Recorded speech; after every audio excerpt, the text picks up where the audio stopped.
بسم الله الرحمن الرحيم الحمد لله رب العالمين والصلاة والسلام على أشرف الأنبياء والمرسلين نبينا وإمامنا محمد وعلى آله وصحبه أجمعين أما بعد حياكم الله. Aujourd'hui le jeudi 16 Jumad al-Oula de l'année 1442 de l'Hégire, correspondant au 31 décembre 2020. Et subhanallah, je ne savais pas que c'était le 31 décembre jusqu'à cet instant. Donc je suis très heureux de vous retrouver dans cette soirée afin de poursuivre ensemble, bi'idnillahi ta'ala, notre étude de l'Aqida al-Wasitiyya de Cheikh al-Islam Ibn Taymiyyah, qui est décédé en l'an 728 de l'Hégire, qu'Allah lui fasse miséricorde. Donc on arrive vers la fin de ce cours, on arrive vers la fin de cette série de cours. Inch'Allah ta'ala,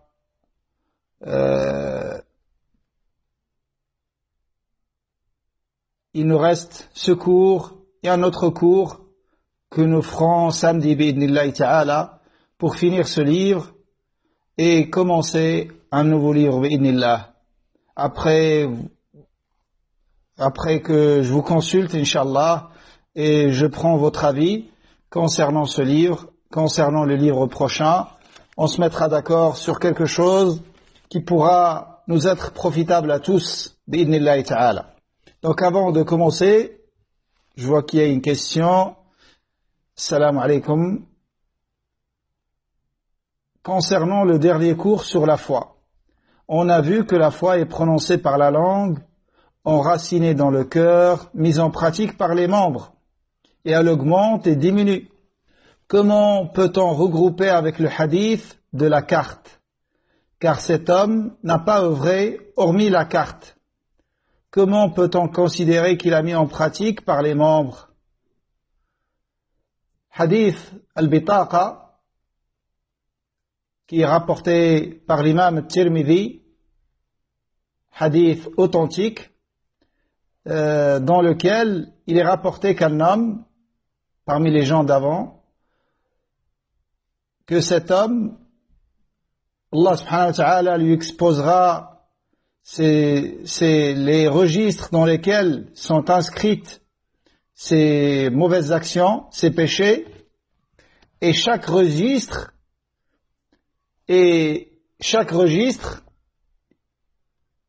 coupe l'horizon, c'est-à-dire on voit plus rien. Et ça, c'est pour voir la taille du registre. Et il aura 99 registres de péchés. Et quand il va voir les registres de ses péchés, pour lui, il sera voué à la perdition à coup sûr. Et Allah subhanahu wa ta'ala lui dira, est-ce que tu as une bonne action? Tellement il voit ses registres, il ne pense pas à une bonne action. Il dit, oh Allah, non, j'en ai pas. Allah lui dira, oh que si, aucune injustice ne sera commise aujourd'hui. Et on lui fera ramener une carte sur laquelle est marqué La ilaha illallah, l'attestation de foi. Et cet homme, il dira, qu'est-ce que cette carte, oh Allah, fera devant tous ces registres qui sont posés dans le côté où sont posés les sayyi'at, les mauvaises actions. Et Allah subhanahu wa ta'ala ordonnera à ce qu'on pose la carte dans le côté de la balance des hasanat. Et une fois que la carte est posée, tous les registres seront éparpillés, tellement cette carte est lourde. Donc la question du frère, comment peut-on, on a vu que la foi, chez Ahl-Sunnah wal-Jama'a, c'est pas uniquement dans le cœur. Ça c'est le Murji'a, qui disent la foi dans le cœur seulement. La foi, elle est certes dans le cœur, mais elle est aussi sur la langue et les membres. Il y a si vous voulez comprendre ça, Regardez, subhanallah, hadith Shu'ab al-Iman. Hadith Shu'ab al-Iman, comment le prophète alayhi salam, quand il a parlé de la foi, il a donné 3 exemples. Et chaque exemple est sur une catégorie de foi. Il a dit Al-Imanu bid'un wa sab'una shu'ba. La foi elle est plus de 70 branches. Dans la branche la plus élevée, la parole La ilaha illallah. Donc là, on voit bien que la foi, ça peut être une parole, comme la parole La ilaha illallah. C'est une foi. وإماطة الأذى عن الطريق قول لا أعلاها قول لا إله إلا الله وأدناها إماطة الأذى عن الطريق. Et la branche la plus basse de la foi est le fait d'écarter une source de nuisance de la route des gens. Quelque chose qui gêne les gens, de l'écarter de la route des gens. Ça, c'est aussi ça fait partie de la foi. Et on voit que c'est un acte avec les membres. Et ensuite, Nabi alayhi salam a dit wal haya'u shu'batun min al-iman. Et la pudeur fait partie de la foi. Donc elle est entre les deux. Et la pudeur, c'est un acte du cœur. Donc on voit bien que le Nabi alayhi salam a cité 3 exemples sur chaque catégorie de la foi, avec la langue, les membres et dans le cœur. Est-ce qu'il y a une contradiction entre cette notion sur laquelle il y a unanimité de Ahl-Sunnah wal Jama'a et le hadith de la carte? Bien évidemment que non, car d'avance, sans avoir de science, on sait très bien qu'il ne peut jamais y avoir une contradiction entre 2 textes authentiques. Et donc la contradiction, elle peut avoir lieu dans notre compréhension. Comme les savants, ils ont expliqué ce hadith, ils ont dit que le hadith de la carte, ce qui lui sera exposé, ce sont ses actes acceptés. Ce sont ses actes acceptés. Et cet homme, ce qui a été accepté de lui, c'est uniquement cette parole La ilaha illallah. Est-ce qu'il l'a dite au début de son islam, ou il l'a dit après? Il y a une divergence, mais qui n'a pas d'influence sur la question. Mais ce qui nous intéresse, c'est que les actes qui ont été acceptés de lui, c'est uniquement la parole La ilaha illallah, son unicité. Et donc, ça ne voudrait pas dire que cet homme n'a jamais œuvré avec les membres, n'a jamais parlé avec la foi, n'a jamais eu un acte du cœur qui fait partie de la foi. Voilà comment les savants ont expliqué ce hadith. Wallahu a'lam. Donc on va commencer aujourd'hui par un sujet extrêmement important parmi les sujets de la croyance de Ahl-Sunnah wal Jama'a, qui est les compagnons radiyallahu anhum de notre prophète alayhi salatu wassalam, qui sont les meilleurs de cette communauté. Les compagnons sont les meilleurs de cette communauté, tous, sans exception. Ils sont tous meilleurs que tous ceux qui vont venir après eux. Et personne ne peut atteindre le rang d'un compagnon, quel que soit son niveau. Car le fait d'avoir vu le prophète alayhi salatu wassalam, c'est une bonne action inégalable dans l'islam. Alors que dire que ces hommes ont été choisis par Allah, comme dans le hadith, Allah a regardé dans les cœurs des fils de Adam, et il a vu que les meilleurs des cœurs étaient les cœurs de ses compagnons, il les a choisis pour tenir compagnie de son prophète alayhi salatu wassalam. Et comme vous savez, les compagnons de notre prophète alayhi salatu wassalam sont les meilleurs compagnons comparés à tous les autres compagnons des autres prophètes. Et le meilleur de tous les compagnons, c'est Abu Bakr as-Siddiq.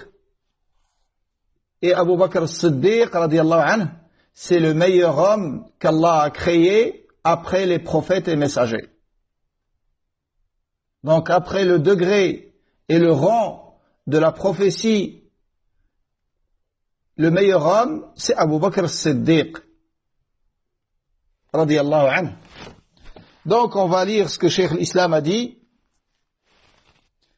Il a dit فصل ومن أصول أهل السنة والجماعة سلامة قلوبهم وألسنتهم لأصحاب رسول الله صلى الله عليه وسلم كما وصفهم الله به في قوله تعالى والذين جاءوا من بعدهم يقولون ربنا اغفر لنا ولإخواننا الذين سبقونا بالإيمان ولا تجعل في قلوبنا غلا للذين آمنوا ربنا إنك رؤوف رحيم وطاعة النبي صلى الله عليه وسلم في قوله لا تسبوا أصحابي فوالذي نفسي بيده لو أن أحدكم أنفق مثل أحد ذهبا ما بلغ مد أحدهم ولا نصيفه ويقبلون ما جاء به الكتاب والسنة والإجماع من فضائلهم ومراتبهم. Donc, dans ce chapitre, Cheikh l'Islam parlera d'un autre fondement, parmi les fondements de Ahl-Sunnah wal Jama'a, parmi leurs principes fondamentaux, c'est que leurs cœurs sont préservés de tout mauvais sentiment et leurs bouches également sont préservées de toute mauvaise parole au sujet des compagnons du messager d'Allah sallallahu alayhi wa sallam, comme les décrit Allah subhanahu wa ta'ala dans ce verset, dans son sens approximatif. وَالَّذِينَ جَاءُوا مِن بَعْدِهِمْ, ceux qui sont venus après eux en disant Seigneur, pardonne-nous ainsi qu'à nos frères qui nous ont devancés dans la foi et ne place dans nos cœurs aucune rancœur contre ceux qui ont cru. Seigneur, t'es indulgent et très miséricordieux. C'est ainsi qu'Allah subhanahu wa ta'ala a décrit ceux qui sont venus après les compagnons. Ils ne les insultent pas, ils ne disent pas de mal d'eux, ils ne parlent pas de leurs défauts, mais ils se contentent de se conformer à ce verset. Ceux qui sont venus après eux en disant Seigneur, pardonne-nous, ainsi qu'à nos frères qui nous ont devancés dans la foi, et ne place dans nos cœurs aucune rancœur contre eux. Yani les compagnons radiyallahu anhum, car c'est les premiers qui ont cru, c'est les premiers qui ont eu la foi dans cette communauté. Et le fait de parler de leurs divergences et de leurs défauts, ça t'expose à avoir une rancœur contre l'un d'entre eux. Et ça t'expose à la menace d'Allah subhanahu wa ta'ala. C'est pour ça, on ne cite que leurs qualités. Radiyallahu anhum. Il a dit ensuite, وَطَاعَةَ النَّبِيِّ صَلَّى اللَّهُ عَلَيْهِ وَسَلَّمَ فِي قَوْلِهِ. Également, il se conforme à la parole du prophète alayhi salatu wassalam dans ce hadith. Ce hadith qui est rapporté par les deux imams Al-Bukhari et Muslim, dans lequel le prophète alayhi salatu wassalam a dit « N'insultez pas mes compagnons, car par celui qui tient mon âme dans sa main, si l'un d'entre vous dépensait dans le bien l'équivalent du mont Uhud en or, elle n'atteindrait pas en mérite le moud. Le moud, c'est une unité de mesure. Et un moud est équivalent à peu près à 500 grammes. Car 4 mouds forment un sa'. Sa' qu'on donne dans Zakat al-Fitr, par exemple. Ça, c'est aussi une unité de mesure qui comporte 4 mouds. Le moud, c'est 2 mains jointes. Mais c'est pas n'importe quelle main, c'est comme les mains du prophète alayhi salatu wassalam. Et un sa' pèse à peu près 2 kilos. Mais bien évidemment, ça va varier selon ce qu'on met dedans. Car sa' et le moud, c'est une unité de mesure en volume. Une unité de mesure volumique. Donc c'est pas possible que ce soit le même poids pour tout ce qui est pesé dedans. Donc, le Nabi alayhi salam, explicitement dans ce hadith, il dit, n'insultez pas mes compagnons. Et il montre leur mérite, car par celui qui tient mon âme dans sa main, si l'un d'entre vous dépense dans le bien l'équivalent du mont Uhud en or, cela n'atteindrait pas en mérite le moud, pas même la moitié d'un moud dépensé par l'un d'entre eux. Yani, ça n'atteindra ni un moud, ni même pas la moitié d'un moud. Une poignée. Et une poignée dépensée en orge, comme dans certaines explications. C'est-à-dire un compagnon donne un demi-moud ou une poignée d'orge, tu pourras pas lui arriver en mérite et atteindra le mérite de sa dépense, même si toi tu donnes l'équivalent de la montagne de Uhud en or. Vous imaginez l'écart? La montagne de Uhud, elle fait 7 km par 3. En réalité, c'est une série de petites montagnes. Et on ne pourra pas atteindre le mérite d'un compagnon, même si on donne l'équivalent de cette montagne en or, alors que lui, il donne un moud ou un demi-moud en orge ou en nourriture. C'est un écart immense. Et l'écart devient encore plus fort quand vous savez l'histoire par rapport à laquelle le prophète alayhi salam a dit cette parole. Il y a eu une dispute entre Abdurrahman ibn Auf et Khalid ibn al-Walid, radiyallahu anhuma, qu'Allah les agrée tous les deux, ainsi que tous les compagnons de notre prophète, alayhi salatu wassalam. Et comme vous savez, Abdurrahman ibn Auf, c'est un des 10 annoncés au paradis. C'est un des premiers dans l'islam. Et Khalid ibn al-Walid, ce compagnon avec un mérite immense, qui était appelé Sayfullah, l'épée d'Allah. Yani, un homme d'un courage exceptionnel et d'une maîtrise des stratagèmes de la guerre inouïe, au point où ces stratagèmes sont étudiés encore aujourd'hui dans certaines universités en Europe, notamment en Allemagne.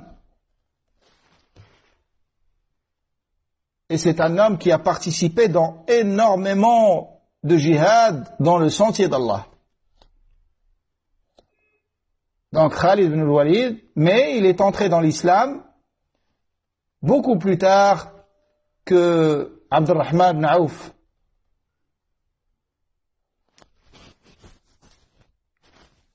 Beaucoup plus tard que Abdurrahman ibn Auf, radiyallahu anhuma. Juste avant la conquête de Mecca. Donc, quand le Nabi alayhi salam a vu cette dispute entre les deux compagnons, il a dit cette parole en s'adressant à Khalid ibn al-Walid.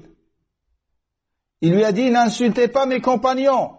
Et Khalid ibn al-Walid, c'est aussi un compagnon, mais c'est pas le même degré. Et c'est pas le même rang. Comme on va voir dans un autre verset qui va venir, que Cheikh l'Islam a cité. Donc il lui a dit, n'insultez pas mes compagnons. C'est-à-dire, il a dit, oh Khalid, n'insulte pas Abdurrahman, car par Allah, si tu dépenses l'équivalent de la montagne de Uhud en or, tu n'arriveras pas au mérite à sa dépense d'un moud ou demi-moud. Donc si cet écart, c'est entre deux compagnons, un parmi les premiers dans l'islam et un qui est entré dans l'islam plus tard. Alors que dire que l'écart qu'il doit y avoir entre un compagnon et ceux qui sont venus après eux? C'est immense. C'est pour ça, Al-Sunnah wal-Jama'a, ils préservent leur bouche. Ils préservent leur bouche de toute mauvaise parole à l'égard des compagnons. Et également, ils préservent leur cœur de tout mauvais sentiment. vis-à-vis des compagnons radiyallahu anhum. C'est eux qui nous ont transmis l'islam. Et ceux qui les accusent et qui disent du mal d'eux, en réalité, ils veulent démolir l'islam. Et ça, c'est le travail de Rafida. C'est ce que font Rafida. Donc, un compagnon, j'ai oublié de dire ce que c'est un compagnon. La définition du compagnon. On dit compagnon, mais c'est quoi un compagnon? Les savants disent, comme Ibn Hajar dans Nukhbat al-Fikr, ils disent que le compagnon, c'est celui qui a rencontré le prophète, alayhi salatu wassalam. Et ça, c'est plus précis que de dire celui qui a vu le prophète, alayhi salatu wassalam. Car ça permet d'englober des compagnons qui étaient non-voyants, tels que Abdullah ibn Ummi Maktoum, radiyallahu anhu, le muazzin du prophète, alayhi salatu wassalam. Donc, plus juste de dire celui qui a rencontré le prophète, alayhi salatu wassalam, ne serait-ce qu'une fois, pendant son vivant, après qu'il soit devenu prophète, bien évidemment. Il l'a rencontré après qu'il soit devenu prophète. Et il y en a qui rajoutent en étant éveillé, pas il l'a rencontré dans un rêve. Car il y a des sophiyas qui disent qu'ils ont le degré des compagnons parce qu'ils ont vu le prophète alayhi salatu wassalam. Non, il faut le voir pendant son vivant.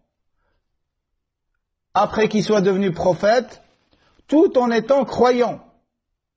Quelqu'un qui a rencontré le prophète alayhi salatu wassalam pendant son vivant, après sa prophétie, mais il n'a pas cru en lui. Et il a cru en lui beaucoup plus tard, ni plus tard. Pas pendant cette rencontre, il était mécréant encore. Ils se sont séparés sans croire. Celui-là, c'est pas un compagnon. C'est un tabi'i. Mais on l'appelle tabi'i mukhadram. Un statut particulier. Tabi'i al-mukhadram, c'est tabi'i, c'est celui qui a vécu à l'époque du prophète alayhi salam, mais qui l'a pas rencontré en étant croyant. Ou là, il l'a rencontré en étant mécréant.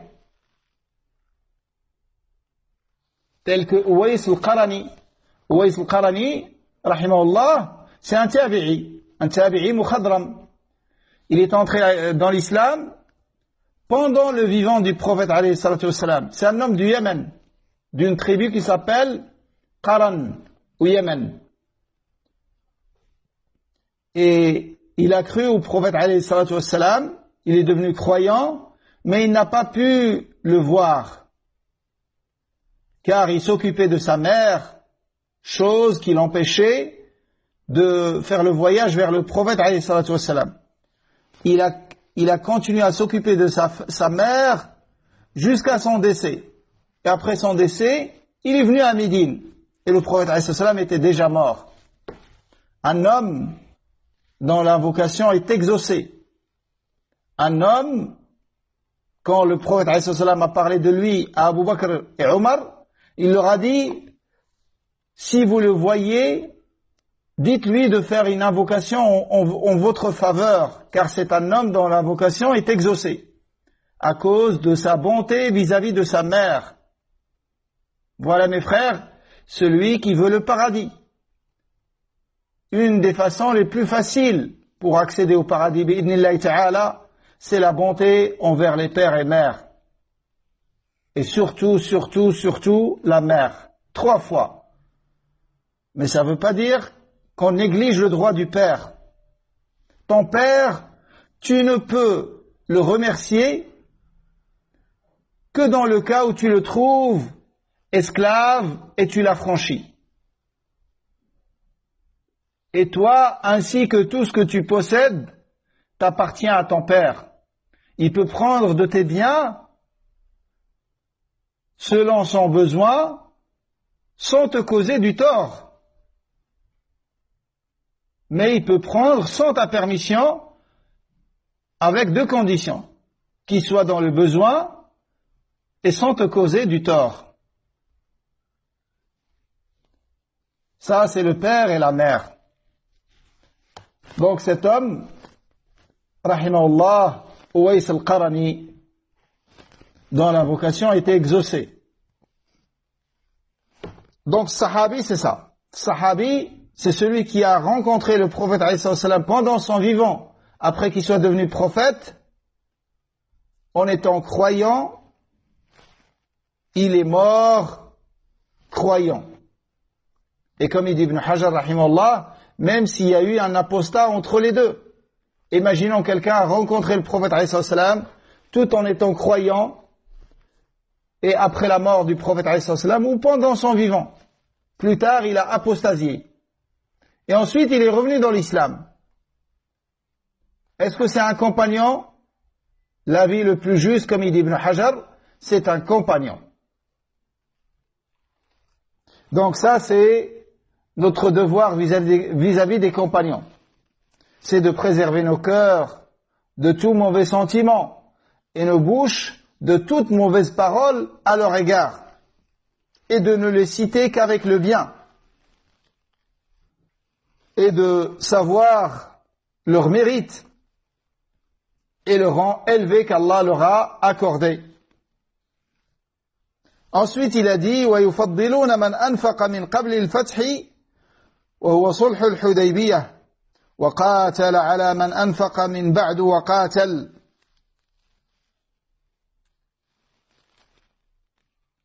Donc ça c'est, il dit rahimahullah que Al-Sunnah wal Jama'a,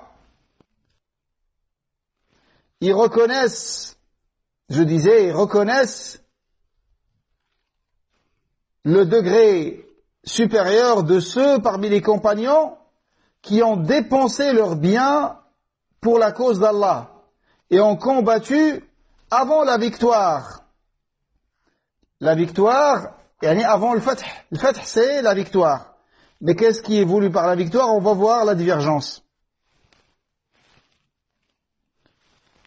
Donc ils savent que ces compagnons qui ont cru, parmi les premiers dans l'islam, et qui ont dépensé leurs biens pour la cause d'Allah et ont combattu avant le fath. Et le fath dit Cheikh l'Islam, l'avis qu'il choisit, c'est que le fath, c'est le traité de l'Hudaybiyah. Et ça, c'est l'avis le plus juste. Il y a des savants qui voient que le fath, c'est la conquête de Mecca. Mais dans ce verset qu'on va lire, le fath, dans l'avis le plus juste, qui a été choisi par Cheikh l'Islam, Ben Taymiyyah, le fath, c'est le traité de l'Hudaybiyah, ou le pacte de Al-Hudaybiyah.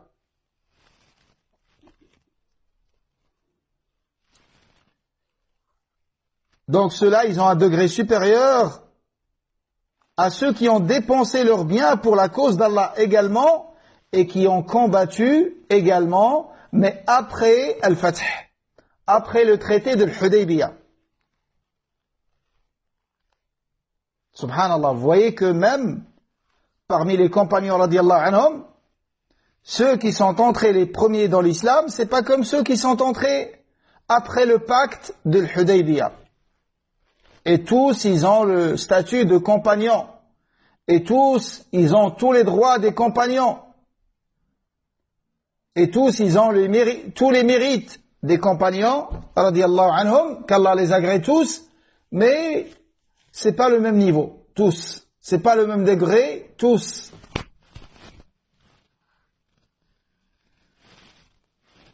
Dalil sur ce qu'il a dit, c'est la parole d'Allah. وَمَا لَكُمْ أَلَّا تُنْفِقُوا فِي سَبِيلِ اللَّهِ وَلِلَّهِ مِيرَاثُ السَّمَاوَاتِ وَالْأَرْضِ لَا يَسْتَوِي مِنْكُمْ مَنْ أَنْفَقَ مِنْ قَبْلِ الْفَتْحِ وَقَاتَلَ أُولَئِكَ أَعْظَمُ دَرَجَةً مِنَ الَّذِينَ أَنْفَقُوا مِنْ بَعْدُ وَقَاتَلُوا وَكُلًّا وَعَدَ اللَّهُ الْحُسْنَى وَاللَّهُ بِمَا تَعْمَلُونَ خَبِيرٌ. Dans le sens approximatif, Allah subhanahu wa ta'ala nous dit: et pourquoi ne dépensez-vous pas de vos biens pour la cause d'Allah, à qui doit revenir l'héritage des cieux et de la terre? ne peuvent être tenus pour égaux ceux d'entre vous qui auront dépensé de leurs biens et combattu avant la victoire. Donc le traité de l'Hudaybiyah. Il y a des savants qui voient que c'est la conquête de Mecca. Donc ne peuvent être tenus pour égaux ceux d'entre vous qui auront dépensé de leurs biens et combattu avant la victoire. Ceux-là occuperont un rang plus élevé que ceux qui auront dépensé de leurs biens et combattu après la victoire. Mais à tous, Allah a promis la plus belle des récompenses. Allah est de tout ce que vous faites parfaitement informé. Allah est parfaitement informé de tout ce que vous faites. Donc on voit bien que les compagnons qui sont entrés dans l'islam avant le traité de l'Hudaybiyah ont un degré supérieur à ceux qui sont entrés par la suite. Et ça, c'est très facile à comprendre et à justifier. Vous imaginez dans le début de l'islam, quand les musulmans étaient une minorité et étaient démunis et torturés, et quand tu choisissais l'islam, tout le monde se dressait contre toi, à commencer par les plus proches de ta famille, et patienter face à tout ça. Et il n'y avait pas encore la force de l'islam, et la puissance de l'islam n'était pas apparente encore. Les musulmans étaient un petit nombre, et la plupart d'entre eux, c'était des démunis. Donc, quelqu'un qui a la certitude et qui a le yaqin sur l'islam pendant cette période, bien évidemment, c'est un degré immense par rapport à quelqu'un qui est entré dans l'islam quand le nombre des musulmans s'est multiplié et quand l'islam est devenu une force et que l'islam a eu un état qui était le premier état de l'islam à Médine, et que beaucoup de tribus sont entrées dans l'islam, bien évidemment, c'est pas la même chose. Mais à tous, Allah a promis la plus belle des récompenses, comme dans le verset. Et tous, ce sont des compagnons.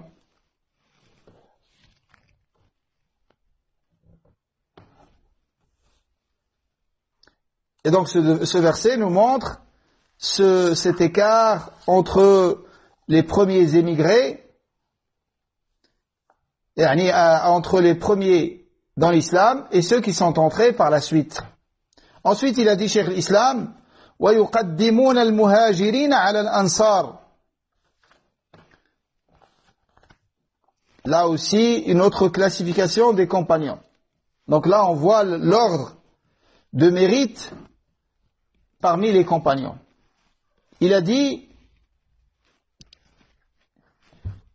ils reconnaissent également la prééminence des muhajirines sur l'Ansar.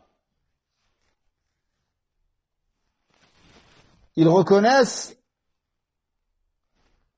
la prééminence des muhajirines sur l'Ansar. Donc le muhajirine, le degré de l'muhajirine est supérieur au degré de l'Ansar. Pour les mêmes raisons que je vous ai citées tout à l'heure. Les muhajirines sont entrés dans l'islam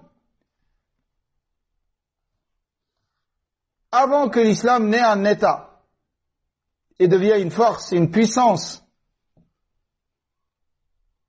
Et l'Ansar, malgré leur mérite immense et que leur amour est un signe de la foi, et ainsi de suite parmi les nombreux mérites des Ansar.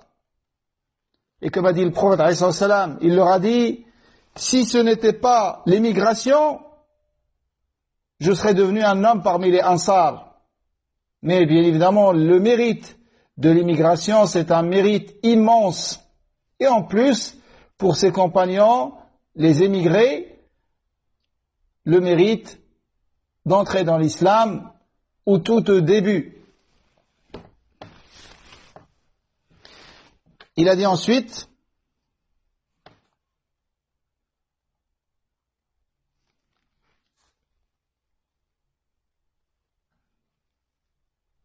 donc al-Muhajirin, leur degré est supérieur parce qu'ils ont regroupé deux caractéristiques et que l'Ansar n'ont qu'une seule. Les Muhajirin, ils ont soutenu le prophète alayhi salam, ils ont immigré. Et l'Ansar, ils n'ont pas fait d'immigration, mais ils ont soutenu le prophète alayhi salam. Ils ont soutenu le prophète alayhi salam, qu'Allah les agrée. Et pour ceux qui ont suivi avec nous le sira d'Ibn Kathir, on a vu ce que les Ansar ont fait pour notre prophète alayhi salam. Et les Muhajirin, leur degré est supérieur à celui de l'Ansar, car Allah dans le Coran, il les a cités en premier. Il a dit وَالسَّابِقُونَ الْأَوَّلُونَ مِنَ الْمُهَاجِرِينَ وَالْأَنصَارِ. Les premiers parmi les Muhajirin et parmi les Ansar.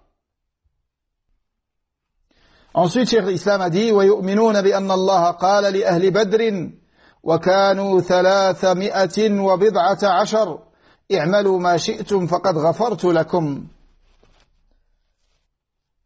Ce hadith est rapporté par les deux imams, Al-Bukhari et Muslim. Donc, Al-Sunnah wal-Jama'a, il croit également qu'Allah a dit à ceux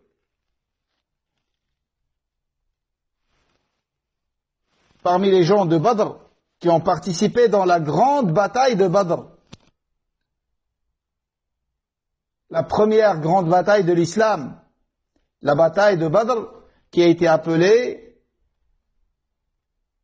le jour du discernement, car c'est le jour dans lequel Allah Azzawajal a distingué le vrai du faux et la foi de la mécréance et l'a guidé de l'égarement. Donc les gens de Badr, leur nombre était à peu près de 310 et quelques, 314, 313, 317. Donc ils étaient 310 et quelques. Allah leur a dit, Al-Sunnah wal-Jama'a, il croit qu'Allah a dit aux gens de Badr, donc ceux qui ont participé dans la bataille de Badr, il leur a dit, faites ce que vous voulez, car je vous ai pardonné. Car je vous ai pardonné. Donc Allah Azzawajal leur a tout pardonné à ceux qui ont participé dans la bataille de Badr. Et ceux qui ont participé dans la bataille de Badr, leur nombre était à peu près de 310 et quelques, comme on a vu, et ce sont les meilleurs de cette communauté. Ce sont les meilleurs de cette communauté. Les meilleurs compagnons, c'est les compagnons qui ont participé dans la bataille de Badr. Et on va voir que dans cette élite, il y a une élite encore. À l'intérieur de ce groupe, on sortira un autre groupe plus petit, plus restreint, et qui est encore plus méritoire. Donc ceux qui ont participé dans la bataille de Badr parmi les compagnons sont les meilleurs des compagnons, les 310 et quelques. Et ceux qui ont participé dans la bataille de Badr parmi les anges sont les meilleurs des anges également. Il y avait Jibril, Mikaïl, Israfil. Et il y avait d'autres anges. Et les anges qui ont participé dans la bataille de Badr, aux côtés des musulmans, sont les meilleurs des anges. Comme ceux parmi les compagnons sont les meilleurs des compagnons. Comme ceci est rapporté dans un hadith authentique. Donc Allah leur a dit, faites ce que vous voulez, je vous ai tout pardonné.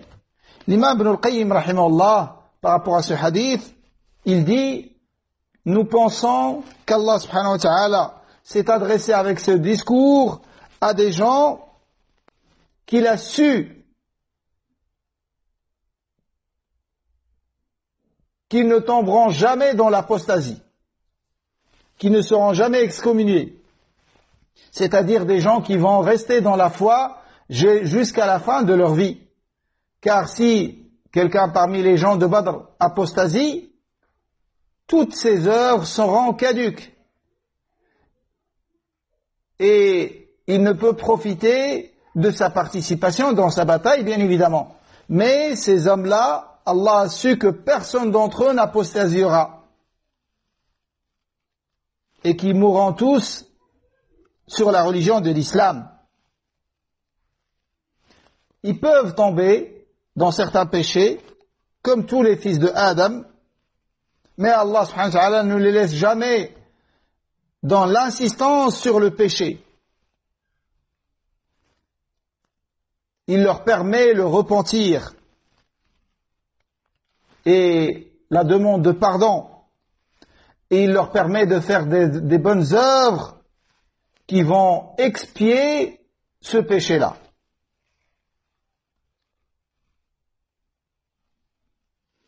Et c'est pour cette sagesse que ces 310 et quelques ont été les meilleurs et ils avaient bénéficié de ce mérite parce qu'Allah Azza wa Jalla a su qu'ils vont mourir sur la foi. Cette parole a été citée par l'imam Ibn al-Qayyim dans son livre Al-Fawaid.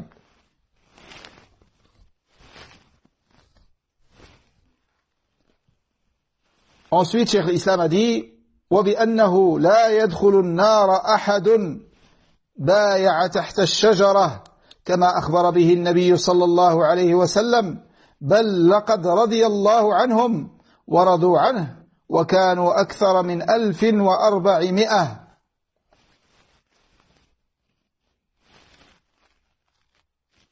Comme je vous ai dit, de ceux qui ont participé dans la bataille de Badr,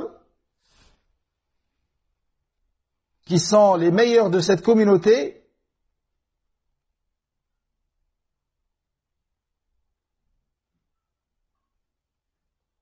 « 314 dans la ville le plus connue, 314.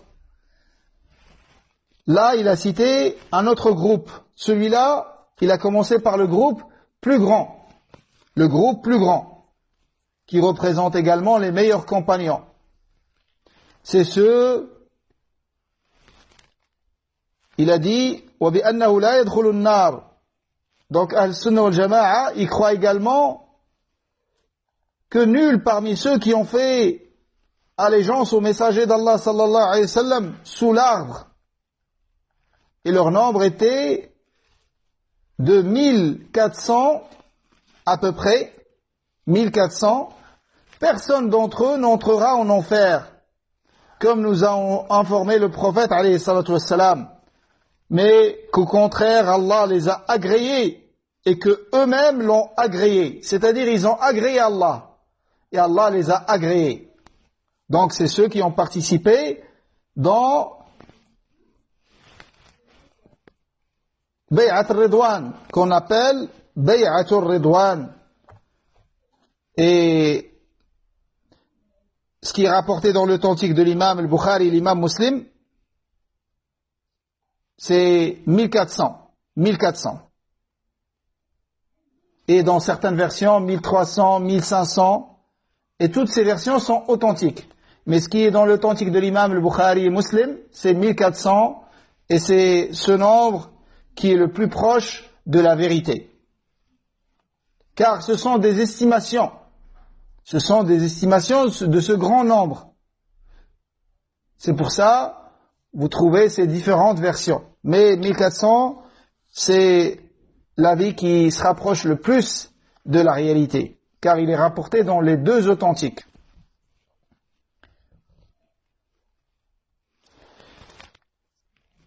Donc là, c'est un nombre plus grand, 1400. 1400, ce sont les meilleurs de cette communauté. Et de ces 1400, dans ces 1400, il y a les 310 ou les 313 ou 14 qui ont participé dans la bataille de Badr. Et dans ces 314, il y a les 10 annoncés au paradis. C'est ce qu'il va citer dans le passage précédent. Il a dit وَيَشْهَدُونَ بِالْجَنَّةِ لِمَنْ شَهِدَ لَهُ رَسُولُ اللَّهِ صَلَّى اللَّهُ عَلَيْهِ وَسَلَّمَ كَالْعَشَرَةِ وَثَابِتِ بْنِ قَيْسِ بْنِ شَمَّاسِ. Donc, Al-Sunnah wal-Jama'a également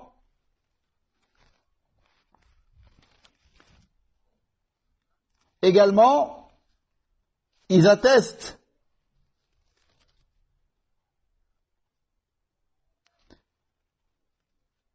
aux 10 dont le prophète alayhi salam nous a annoncé leur nom, les 10 annoncés au paradis parmi les compagnons, ils croient qu'ils iront au paradis, comme le Nabi alayhi salam nous a dit.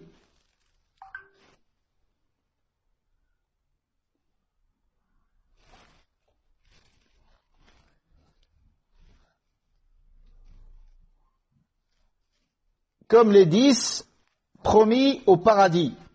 Ou Thabit ibn Qais ibn Shammas, radiyallahu anhu également. Thabit ibn Qais ibn Shammas, également, le prophète alayhi salam nous a informé que c'est un homme parmi les hommes du paradis. C'est un homme parmi les hommes du paradis. Les 10 annoncés au paradis, comme vous savez, ce sont, comme rapporté dans le hadith, le prophète alayhi salam a dit Abu Bakr fil Jannah.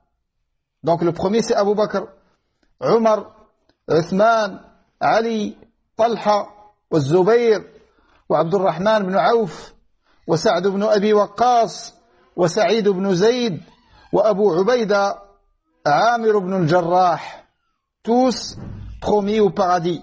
Hadith a été authentifié par l'imam Al-Albani. Donc c'est important de connaître ces 10 et de mémoriser leurs noms. Abu Bakr et Omar et Uthman et Ali, les 4 califes bien guidés.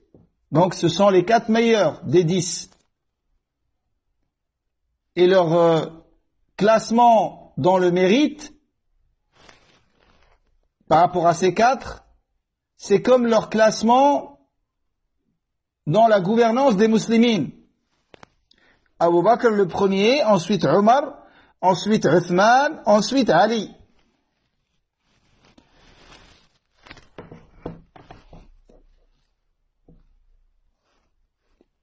Et le reste des 10, Talha wa Zubayr, Talha ibn Ubaydillah, wa Zubayr ibn al-Awwam, wa Abd al-Rahman ibn Auf, qu'on a vu tout à l'heure, wa Sa'd ibn Abi Waqqas, wa Sa'id ibn Zayd, ibn Amr ibn Nufayl. Sa'id ibn Zayd ibn Amr ibn Nufayl. Son père, Amr ibn Nufayl, à Sa'id ibn Zayd, c'est un homme qui sera ressuscité tout seul. Et ça sera une communauté à lui seul. C'est un monothéiste. Avant l'envoi du prophète alayhi salatu wassalam. Il a cherché le monothéisme, il l'a suivi. Il s'est écarté du païanisme qu'il y avait chez Quraysh. C'était un monothéiste. Il était sur les traces de la religion d'Ibrahim. Il avait gardé quelques adorations avec lesquels ils adoraient Allah. Il avait le tawhid. Avant l'envoi du prophète alayhi salatu wassalam. Son fils, Sa'id ibn Zayd, ibn Amr ibn Nufayl, c'est un parmi les 10 annoncés au paradis. Et le 10e, c'est Abu Ubaida, Amir ibn al-Jarrah, l'homme de confiance de cette communauté. Les compagnons, après le décès du prophète alayhi salam, notamment Abu Bakr, ils voulaient le désigner comme gouverneur après le prophète alayhi salam. Car ils avaient entendu le prophète alayhi salam dire que dans chaque communauté, il y a un homme de confiance. Et l'homme de confiance dans cette communauté, c'est Abu Ubaida, Amir ibn al-Jarrah, qu'Allah l'agrée. Mais après, ils se sont mis d'accord sur Abu Bakr. Car Abu Bakr est meilleur que lui. Et c'est connu que Abu Ubaida, il était gouverneur de la Syrie, le Sham, et Omar, quand il s'est rendu là-bas, après la conquête de Sham, il est entré dans la maison de Abu Ubaïda. Et Abu Ubaïda, c'était lui l'émir. Normalement, c'est lui qui doit recevoir Omar ibn Khattab, le guide des croyants. Mais il l'a pas reçu. Et pourtant, Omar s'est rendu chez lui. Il l'a pas accueilli, et on va comprendre pourquoi il l'a pas accueilli.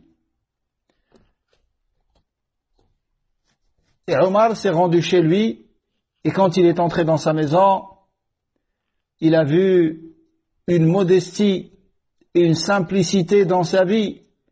Il avait un récipient et un tapis.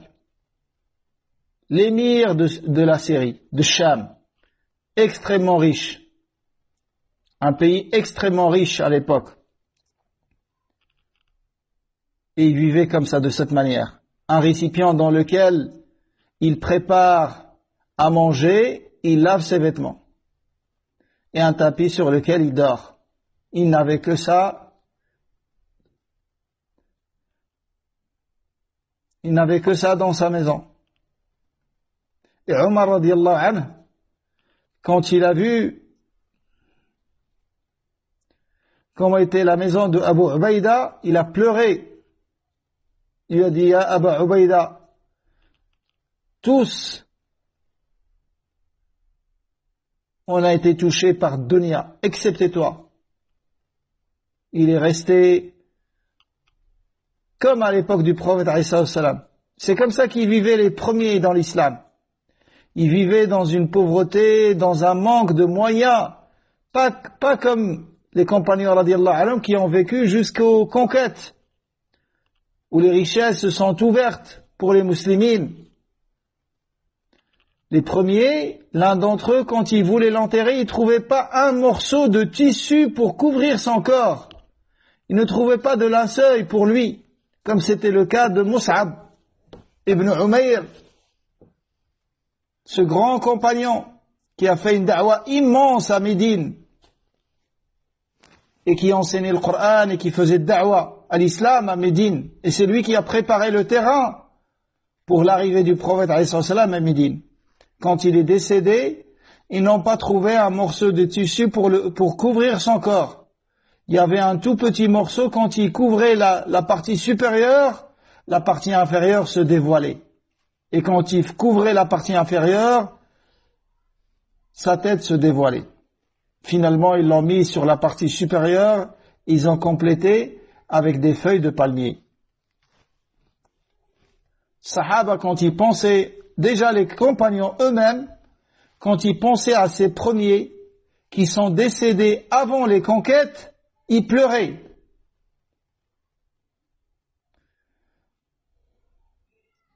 Parce que ça leur rappelait le début de l'islam et la difficulté dans laquelle ils étaient.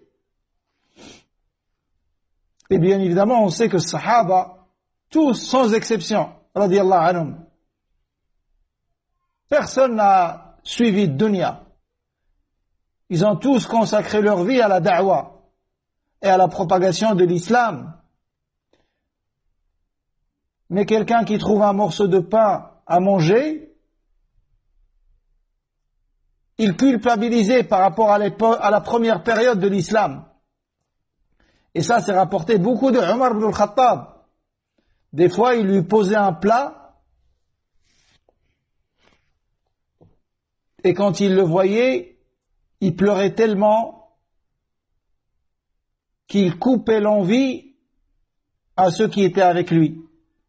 Il voyait les biens de dunya, et les biens de dunya, pour eux, c'est un morceau de pain et un peu d'huile, ou quelque chose avec laquelle il peut passer ce morceau de pain. Et ils avaient peur que la dunya qui s'ouvre pour eux, que ce soit leurs bonnes actions qui leur sont avancées dans dunya, et qui n'auront pas de récompense dans l'akhira. Et ça, c'est une règle, mes frères et sœurs. C'est une règle. Plus t'as de dunya, moins tu auras l'akhira, même si tu fais partie des gens du paradis. Plus tu as de dunya, plus tu profites de dunya. C'est pas plus tu as ce que tu possèdes. Car tu peux être milliardaire et toute ta fortune, allez fi sabilillah. Tu n'en profites pas, comme c'était le cas de Uthman ibn Affan radiyallahu anhu. Mais je parle de quelqu'un qui jouit des biens de dunya. C'est autorisé, mais ça diminue ta part dans l'akhira.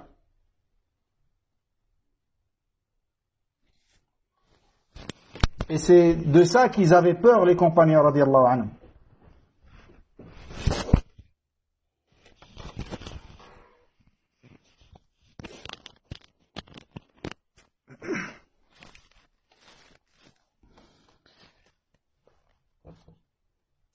Donc, ils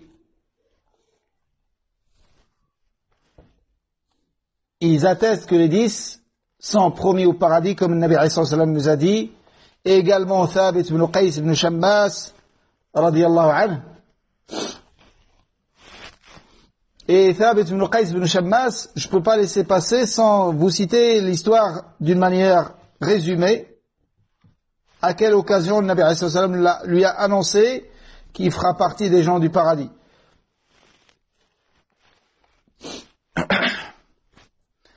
Quand Allah Azza wa Jal, Thabit ibn Qais ibn Shammas, c'était un homme qui avait une voix aiguë, une voix forte. Quand il parlait normalement, il parlait avec une voix forte. C'était sa nature, radiyallahu anhu.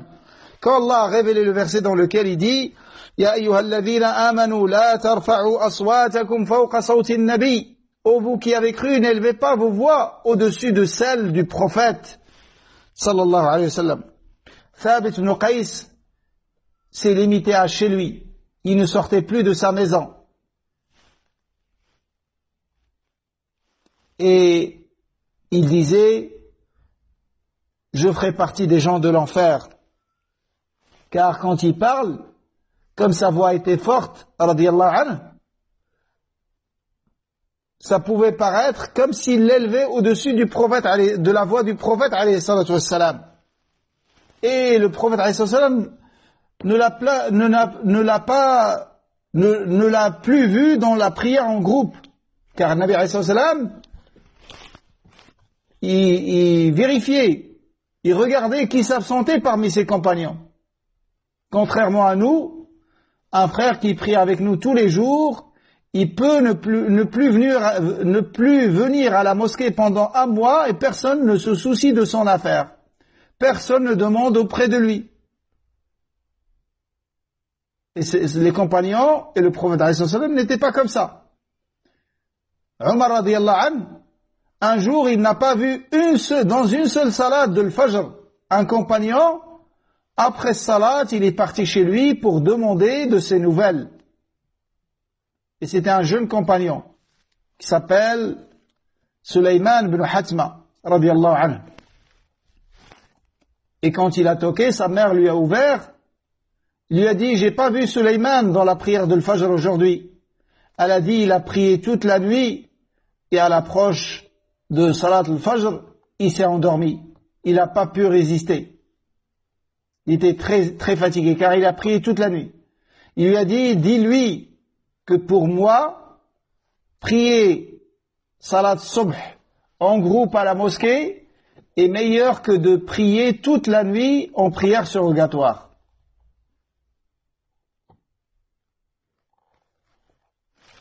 Et donc, le Nabi alayhi salam a demandé auprès de Thabit ibn Qais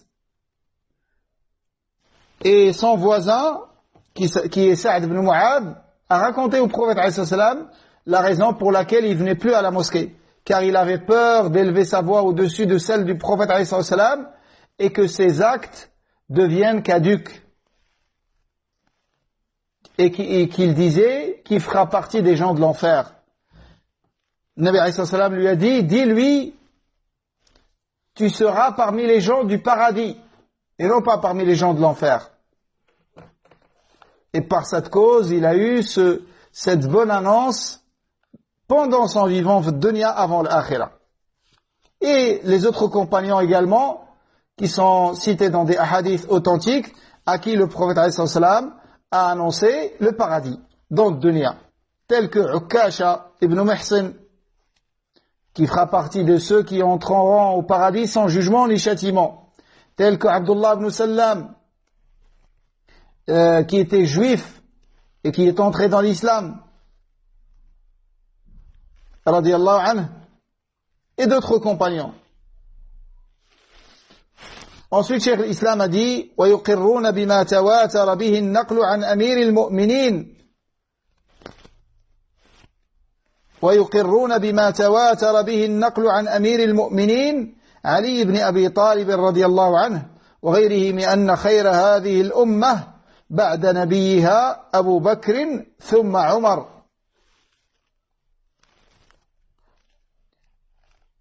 Ils reconnaissent ce qui est rapporté à travers de multiples chaînes de narrateurs mutawatira, comme on a vu à plusieurs fois,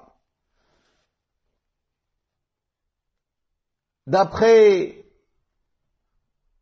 l'émir des croyants Ali ibn Abi Talib, qu'Allah l'agrée, que le meilleur des muslimines après le prophète sallallahu alayhi wa sallam, c'est Abu Bakr, suivi de Omar.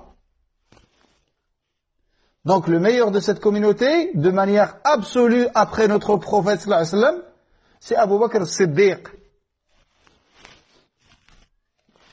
C'est Abu Bakr as-Siddiq radiyallahu anhu. Ensuite, Omar ibn al-Khattab. ويثلثون بعثمان ويربعون بعلي رضي الله عنه كما دلت عليه الآثار وكما أجمع الصحابة على تقديم عثمان في البيعة.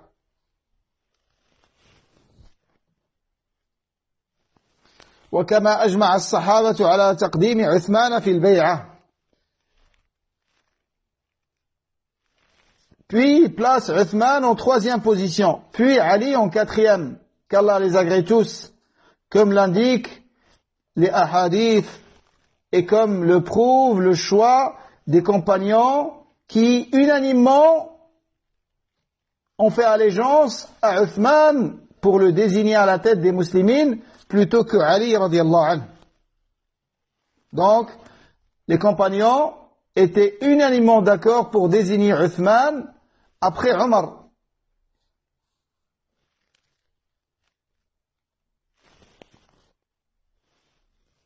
Donc ça, c'est une mas'ala très importante.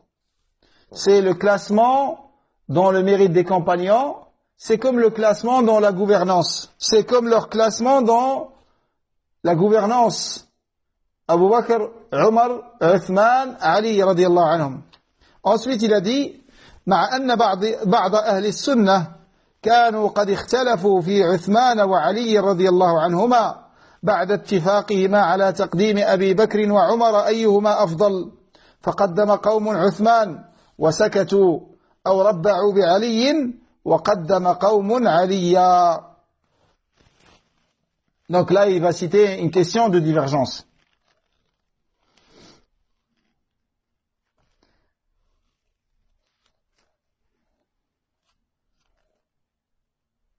Donc, Al-Sunnah wal-Jama'a, tout en étant unanimement d'accord par rapport à Abu Bakr et Omar, ils avaient divergé au sujet de Uthman et Ali.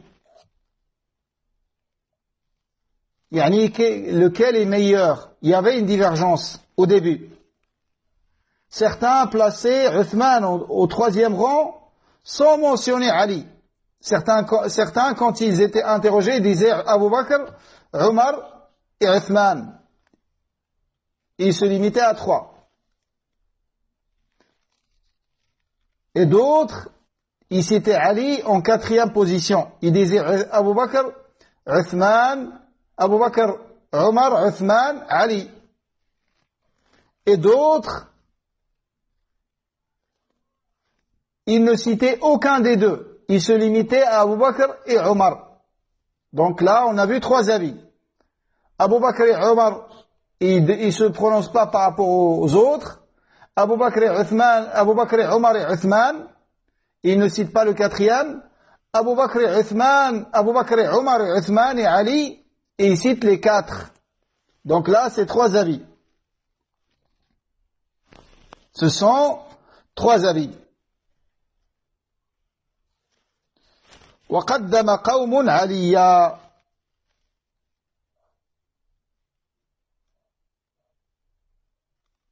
Et d'autres ont avancé Ali. C'est-à-dire, ils ont dit Abu Bakr, Omar, Ali, Uthman. Ça, c'est le 4e avis. Les 3 premiers avis, il n'y a pas de contradiction. Mais le 4e, c'est une divergence. Donc, une divergence qu'on peut résumer à qui est meilleur, Uthman ou Ali. Donc, parmi Al-Sunnah wal-Jama'a qui voyaient que Uthman est meilleur que Ali. Et d'autres ont vu que Ali était meilleur que Uthman. Et ça, c'est une divergence qui a eu lieu au début. Et comme on va voir, cette divergence n'existe plus. Ensuite, Al-Sunnah wal-Jama'a, ils se sont mis d'accord, ils étaient unanimement d'accord que Uthman est meilleur que Ali.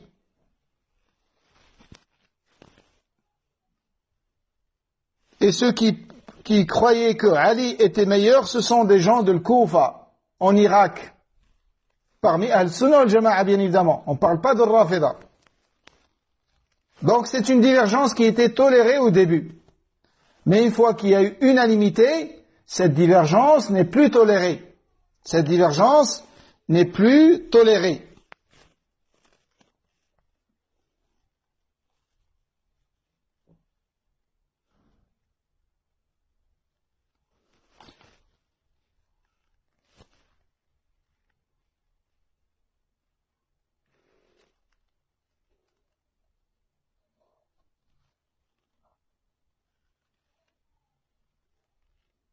Et encore à notre avis, il a dit وَقَوْمٌ تَوَقَّفُوا وَقَوْمٌ تَوَقَّفُوا. D'autres, enfin, ils ont refusé de se prononcer sur la supériorité de l'un par rapport à l'autre.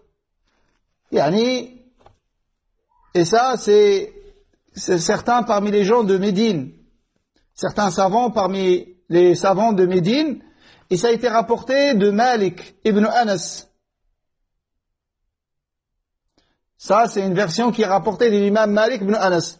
Mais la version qui est rapportée de lui, la plus connue, elle est en conformité avec l'avis de la plupart des savants que Uthman est meilleur que Ali.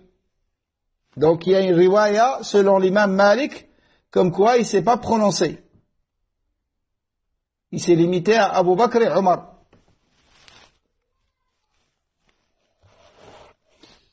لكن استقر أمر أهل السنة على تقديم عثمان ثم علي. L'avis de Al-Sunnah wal-Jama'a s'est ancré, l'avis de Al-Sunnah wal-Jama'a par rapport à cette question, la question relative à Uthman et Ali,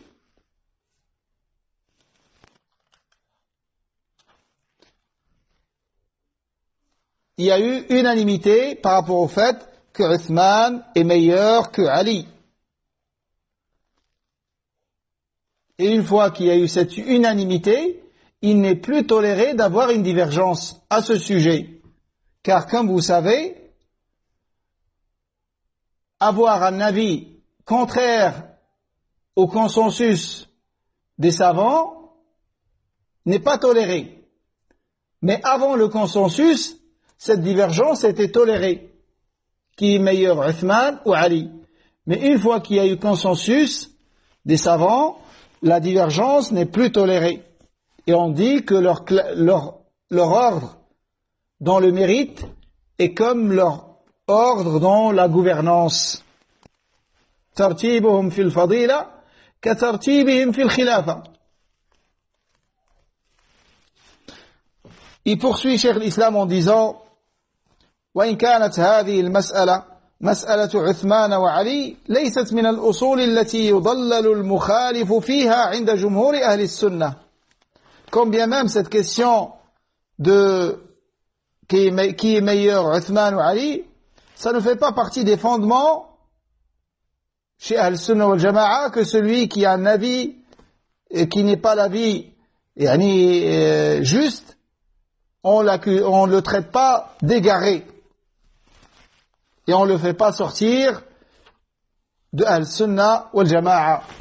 Car ça ne représente pas un fondement parmi les fondements de la religion, ou un principe fondamental de Al-Sunnah wal Jama'a. Celui qui émettrait un avis différent sur cette question ne peut donc pas être considéré comme un égaré, selon la majorité des savants, il dit Cheikh l'Islam. Mais par contre, celui qui est considéré comme égaré, c'est celui qui s'oppose aux gens de la sunna au sujet du khilafa. Celui qui dit c'est pas Uthman qui méritait la gouvernance, c'est Ali. Celui-là, c'est un égaré. Mais celui qui dit la khilafa de Uthman est valide. Mais pour moi, Ali est meilleur que Uthman. Donc cette divergence était tolérée. Mais une fois qu'il y a unanimité, même cette divergence n'est plus tolérée. Il poursuit en disant, et quiconque critique le khilafa de l'un de ces hommes est plus égaré que l'un de sa famille. Là, il a rapporté une parole de l'imam Ahmad. C'est lui de qui s'est rapporté cette parole.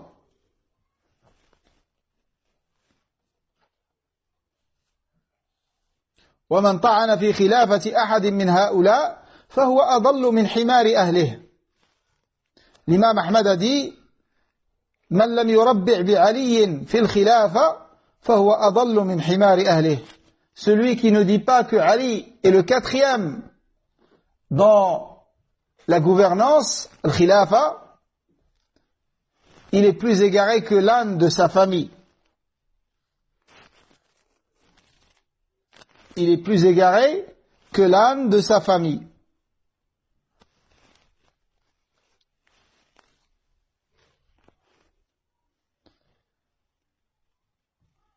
Cheikh l'Islam a cité dans Majmou' al-Fatawa, a cité que l'imam Ahmad rendait innovateur celui qui n'acceptait pas la gouvernance de Ali.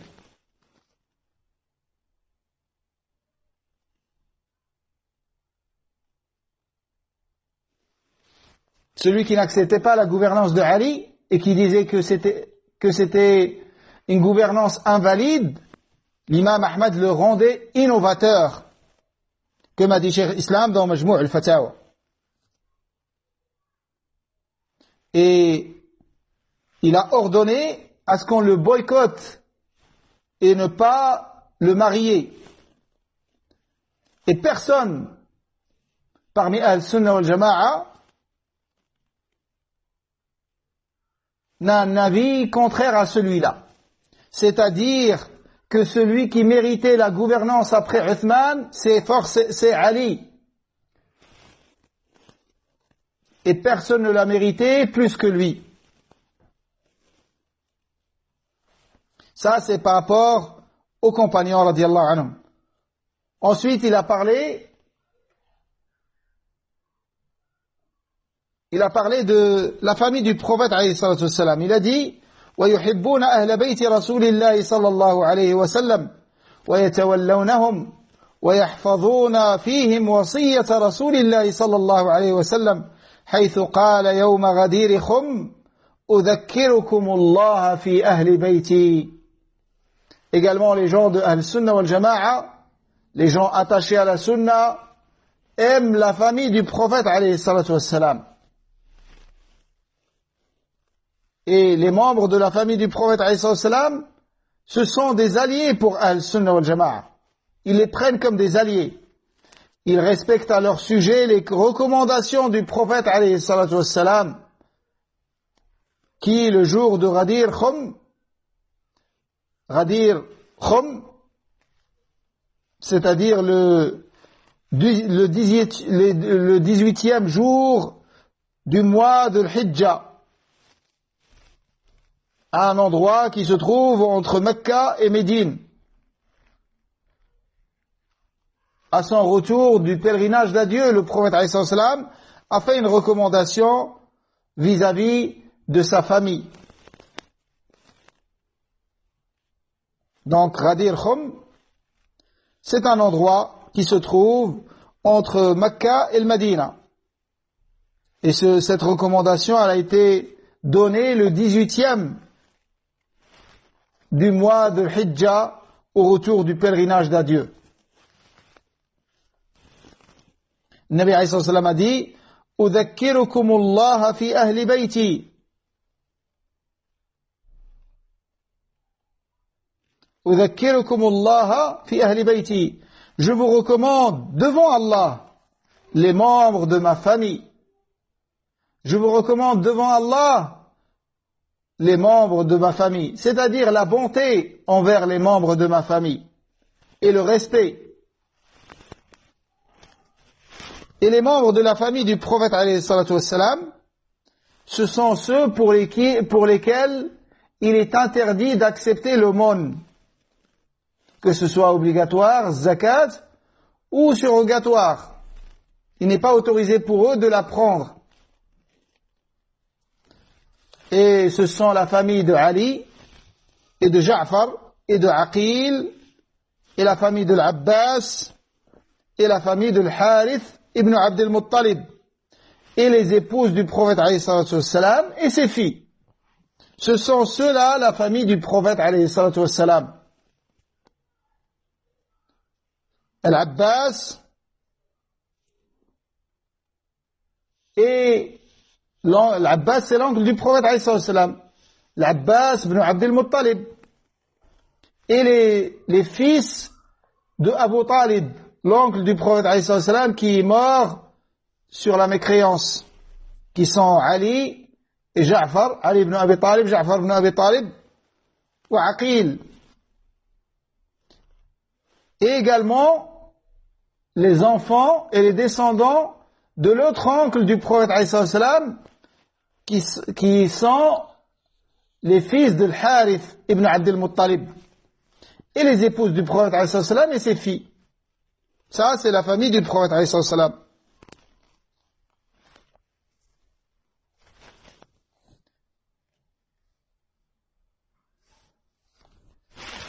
Et le prophète alayhi salatu wassalam a dit à son oncle l'Abbas: وقد اشتكى إليه أن بعض قريش يجفو بني هاشم فقال والذي نفسي بيده لا يؤمنون حتى يحبوكم لله ولقرابتي. Également, le prophète alayhi sallam a dit à son oncle paternel, l'Abbas, qui se plaignait de certains membres de la tribu de Quraysh qui traitaient mal les Bani Hashim, yani la famille du prophète alayhi sallam. Le prophète alayhi sallam lui a répondu en disant: par celui qui tient mon âme dans sa main, ils ne croiront vraiment que lorsqu'ils vous aimeront en vue d'Allah et en raison de nos liens familiaux. Pour Allah et en raison de nos liens familiaux. Donc ici, quelqu'un peut se poser la question: pourquoi le Nabi alayhi sallam a dit jusqu'à ce qu'ils vous aiment pour Allah et en raison de nos liens familiaux? Parce que aimer pour Allah, ça c'est général pour tout croyant. Et c'est valable pour tout croyant. Mais la famille du prophète alayhi salam, ils ont une particularité. Ils ont un plus. C'est qu'il faut l'aimer en plus de l'amour général qu'on se doit pour tout croyant. L'aimer en Allah, eux on doit les aimer pour une raison supplémentaire, qui est leur lien familiaux avec le prophète alayhi salatu wassalam, leur lien de famille avec le prophète sallallahu alayhi wa sallam. Donc c'est un amour supérieur à l'amour qu'on doit avoir pour tout croyant.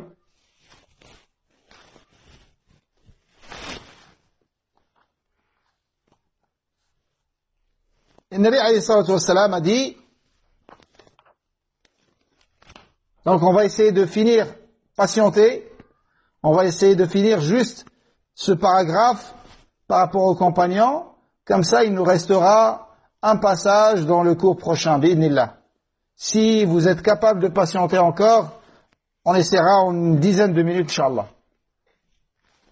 Si vous voyez que ça suffit comme ça, on peut s'arrêter.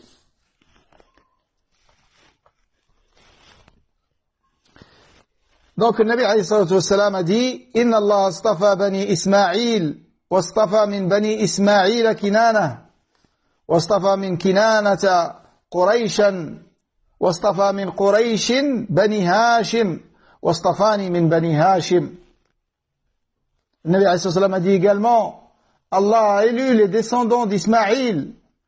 Il a élu Kinana parmi les descendants d'Ismaïl. Et ensuite, il a élu la tribu de Quraysh parmi Kinana. Puis il a élu le clan de Bani Hashim parmi la tribu de Quraysh. Et enfin, il m'a élu parmi les Bani Hashim. Donc, le Nabi alayhi salam, comme vous voyez dans ce hadith, il descend de la meilleure lignée des fils de Adam, de manière absolue. Et tous les prophètes, Allah les choisit de la meilleure lignée dans leur tribu. Les meilleurs des Arabes, c'est les descendants de Ismaïl. Et les meilleurs des descendants de Ismaïl,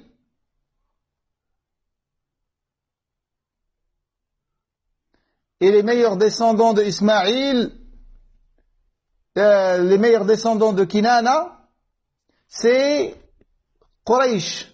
Et les meilleurs de la descendance de Quraysh, ce sont les Banu Hashim. Hashim, c'est le grand-père du prophète alayhi salatu wassalam. Nabi alayhi salatu wassalam, il est Muhammad, fils de Abdullah, fils de Abdul Muttalib, fils de Hashim. Le deuxième grand-père. Le deuxième arrière-grand-père du prophète alayhi salatu wassalam.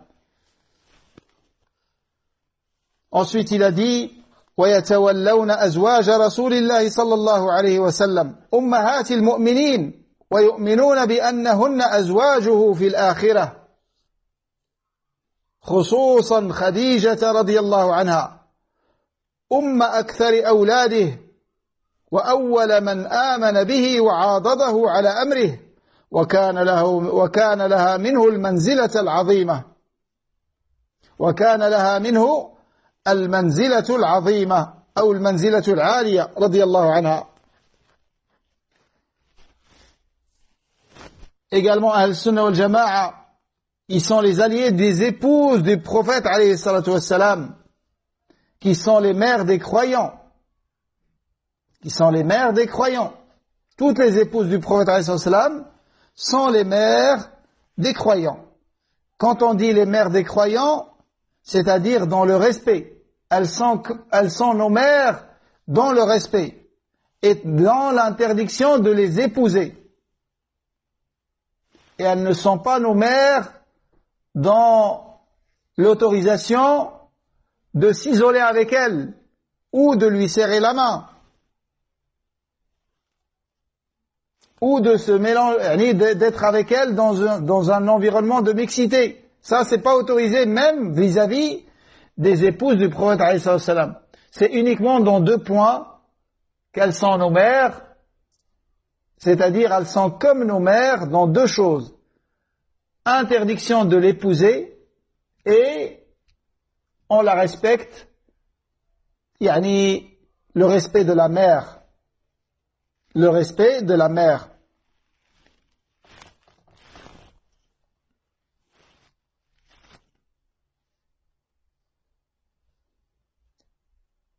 Et il croit que les épouses du prophète alayhi salam seront également ses épouses dans l'akhira, dans l'au-delà. En particulier Khadija. Donc, quand il dit en particulier Khadija, c'est pour dire que, pour citer une des meilleures épouses. Si c'est pas la meilleure de toutes les épouses du prophète alayhi salam, il y a une divergence. Laquelle est la meilleure, Khadija ou Aïcha? Il y en a qui ont dit Khadija, c'est la meilleure au début de l'islam. Dans son soutien pour le prophète alayhi salam dans le début de l'islam. Et Aïcha, elle est meilleure vers la fin de la vie du prophète alayhi salam et après sa mort. Car il l'aimait énormément. Et elle a pris de lui sa tradition et sa sunna, et elle l'a transmise après lui, radiyallahu anha. Donc, chacune a un mérite que l'autre n'a pas. Mais laquelle est la meilleure de manière absolue? Il y a des savants qui se sont prononcés et des savants qui se sont pas prononcés. Ils ont dit, comme je vous ai cité maintenant, chacune a des mérites que l'autre n'a pas. Khadija a des mérites au début de l'islam que Aïcha n'a pas. Et Aïcha a des mérites vers la fin de la vie du prophète et après sa mort que Khadija n'a pas, radiyallahu anhunna, qu'Allah les agrée toutes. Toutes les épouses du prophète elles sont toutes nos mères et elles sont toutes les épouses du prophète au paradis. C'est pour ça qu'il était interdit de l'épouser de dunya, car la femme sera pour le dernier de ses époux. Il y a certains compagnons qui ont dit à leurs épouses, si tu souhaites m'épouser au paradis, ne te marie pas après moi. Car si la femme se remarie, si jamais Allah lui accorde le paradis, ainsi qu'à son mari, elle sera avec le dernier de ses maris.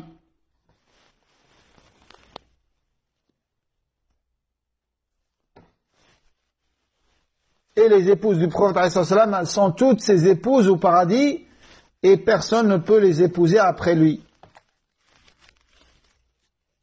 Donc, notamment Khadija radiyallahu anha, qui est la mère de la plupart des enfants du prophète alayhi salatu wassalam.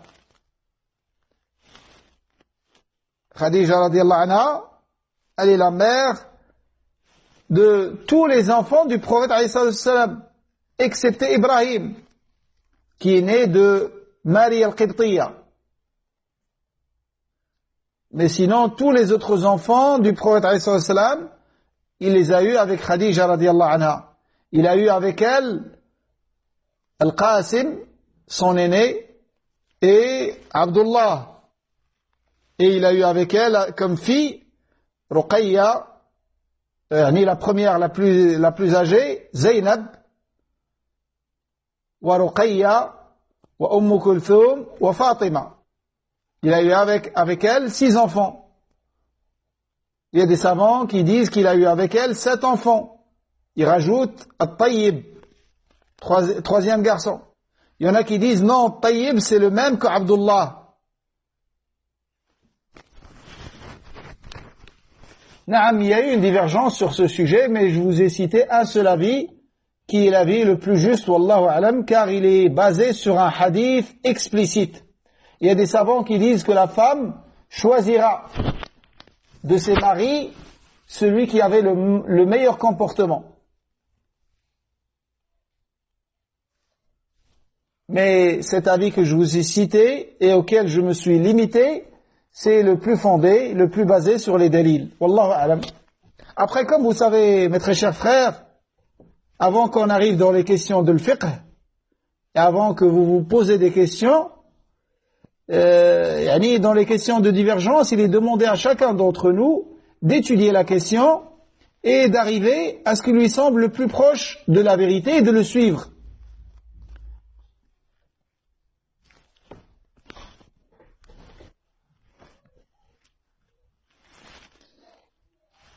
Donc ça, c'est par rapport aux épouses du prophète alayhi salatu wassalam, notamment Khadija radiyallahu anha, la mère de la plupart des enfants du prophète alayhi salatu wassalam. La première qui a cru en lui parmi les femmes.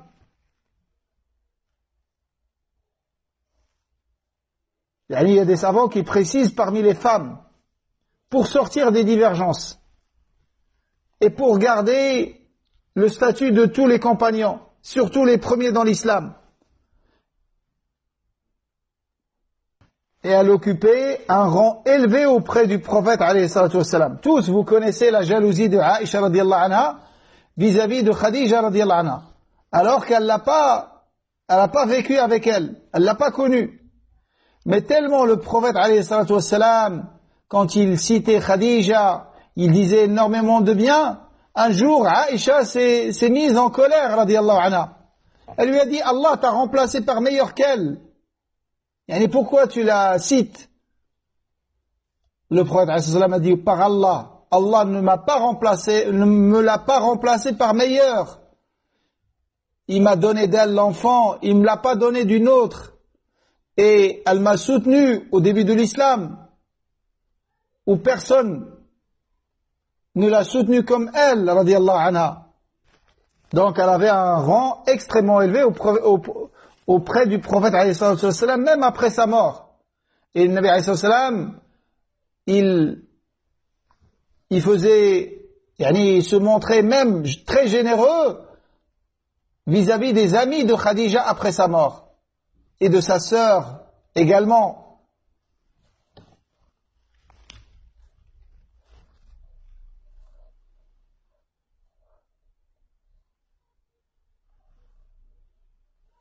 Également la véridique, fille du véridique, Aïcha radiyallahu anha, qui est la véridique, fille du véridique Abu Bakr as-Siddiq, qu'Allah l'agrée, ainsi que son père. Le prophète sallallahu a dit à son sujet, la supériorité de Aïcha sur les autres femmes est à l'image de la supériorité de Tharid sur les autres plats. Est à l'image de la supériorité du Tharid sur les autres plats. Tharid, c'est un pain coupé en petits morceaux, puis imbibé de bouillon. C'est un repas qui était très apprécié à l'époque. Un repas qui était très apprécié. C'est comme du pain émietté avec une sauce, et des fois il peut y avoir de la viande avec. Il peut y avoir de la viande également avec. Ça c'est al-tharid. فضل عائشة على النساء كفضل الثريد على سائر الطعام. Rapporté par l'imam al-Bukhari, l'imam Muslim. Et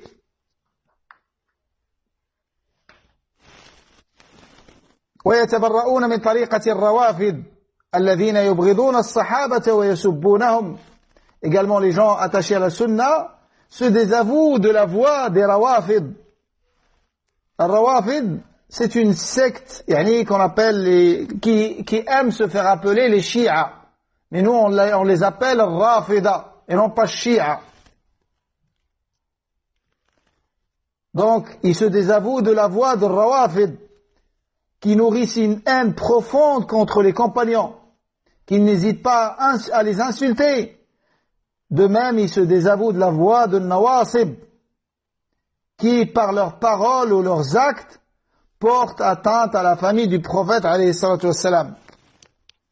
Donc, ils se désavouent de ceux qui prennent comme ennemis les compagnons, et ils se désavouent de ceux qui prennent comme ennemis la famille du prophète, alayhi salatu wassalam. Et ils ont une position médiane par rapport à ces sectes égarées vis-à-vis de tous les compagnons et famille du prophète alayhi salam.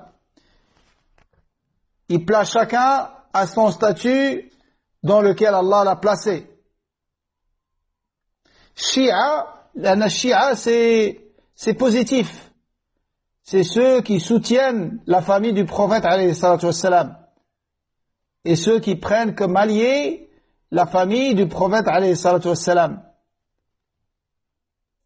Donc, ils aiment bien se faire appeler ainsi parce que c'est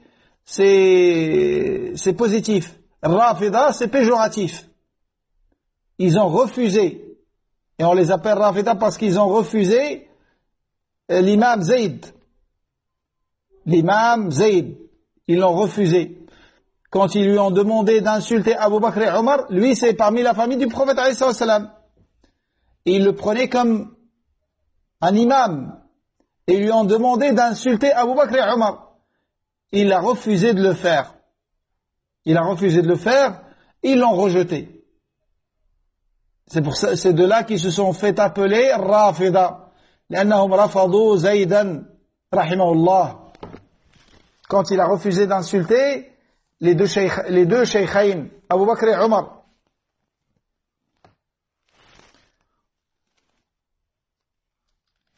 ويمسكون عما شجر بين الصحابة ويقولون إن هذه الآثار المروية في مساوئهم منها ما هو كذب ومنها ما قد زيد فيه ونقص وغير عن وجهه والصحيح منه هم فيه معذورون إما مجتهدون مصيبون وإما مجتهدون مخطئون.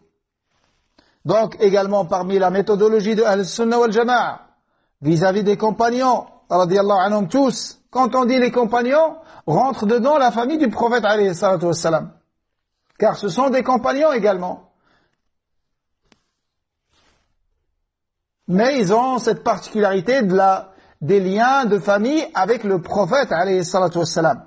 Et pas tous les compagnons ont ces liens de famille avec le prophète alayhi salatu wassalam.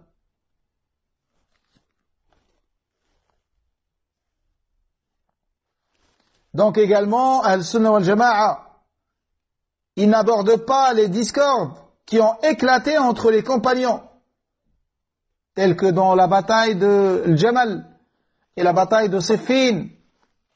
Ils n'abordent pas ces sujets dans lesquels il y a eu une discorde entre les compagnons radiyallahu anhum. Ils affirment que certains des récits rapportés par rapport à ces événements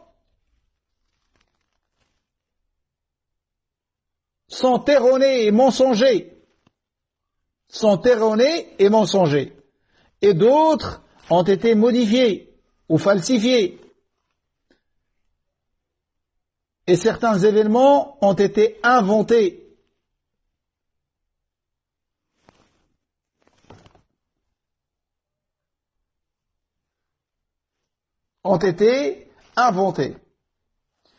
Et par rapport à ce qui est réel, par rapport aux événements qui sont réels, qui sont rapportés avec des chaînes de transmission authentiques et qui ont réellement impliqué les compagnons radiyallahu anhum, dans ceux-ci sont excusables. En effet, certains après un effort d'interprétation étaient dans la vie juste et d'autres ne l'étaient pas suite à leurs interprétations.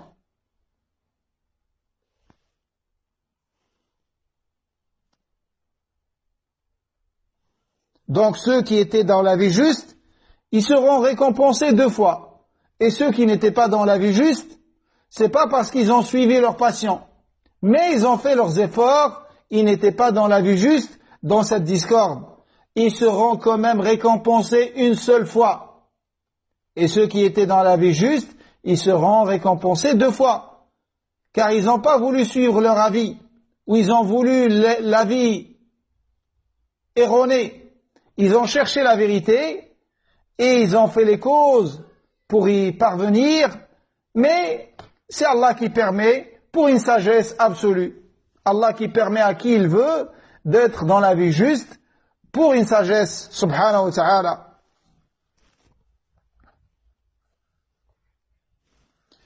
وهم مع ذلك لا يعتقدون أن كل واحد من الصحابة معصوم عن كبائر الإثم وصغائره بل يجوز عليهم الذنوب في الجملة.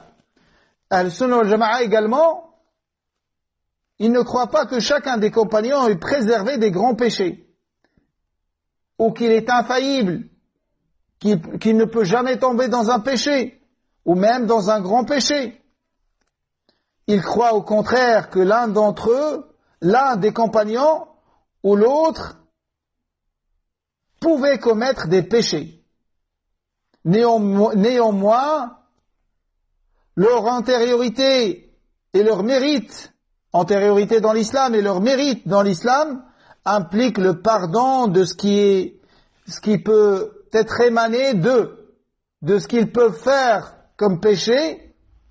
Ils auront fait des bonnes actions qui seront une expiation pour eux auprès d'Allah subhanahu wa ta'ala.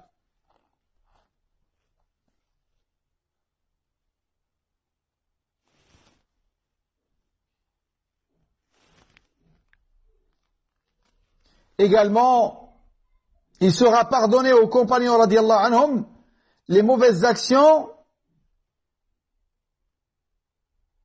avec les bonnes actions qu'ils auront fait que les générations d'après n'ont pas fait. En effet, ils ont à leur actif des bonnes œuvres qui effacent les mauvaises actions que n'ont pas les musulmans, les muslimines qui ont vécu après eux.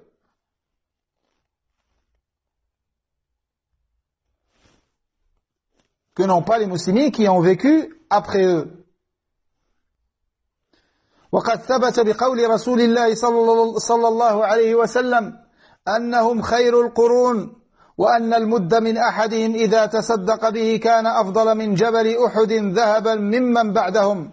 Il a été rapporté de notre prophète alayhi salam qu'ils sont la meilleure des générations dans cette communauté et que un moud, comme on a vu tout à l'heure, donné en aumône de la part d'un compagnon est meilleur que la montagne de Uhud en or de ceux qui sont venus après eux.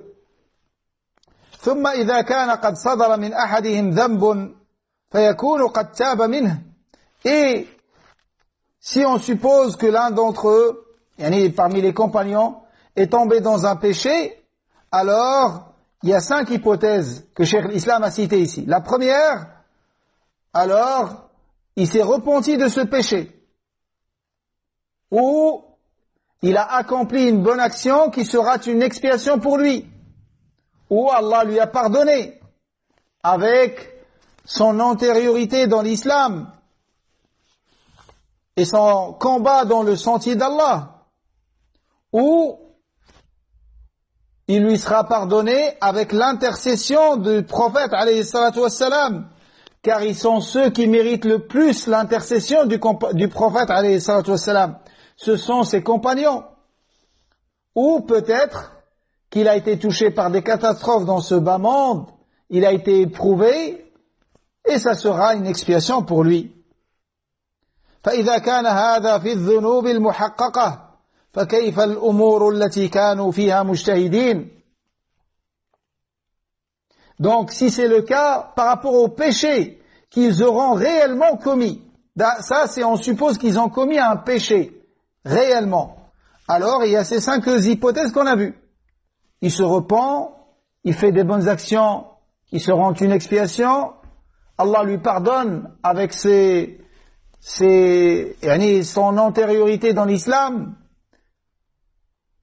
ou avec l'intercession du prophète alayhi salatu wassalam, ou avec les épreuves qu'il traversera dans ce bas monde. Donc ça, c'est par rapport à un péché qu'il aura réellement commis. Alors que dire des actes dont ils étaient à l'origine, après un effort d'interprétation. Il a voulu la vérité, mais il n'a pas été dans la vie juste. Alors ce genre de choses sont plus à même d'être pardonnées. Et s'ils sont dans la vie juste, ils auront la récompense 2 fois. La récompense de l'effort et la récompense pour avoir été dans la vie juste.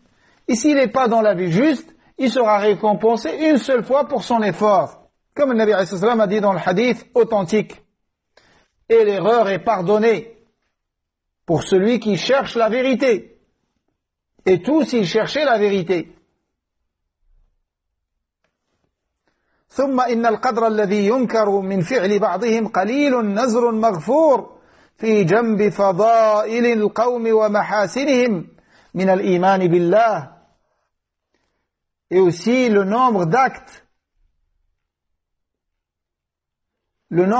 condamnables émanant de certains d'entre eux est limité. C'est minime et éclipsé par le nombre de leurs mérites et de leurs vertus, leur foi en Allah et en son messager, leur combat pour la cause d'Allah, leur émigration, leur soutien au prophète alayhi salatu wassalam, leur savoir utile et leurs œuvres vertueuses. Et quiconque possède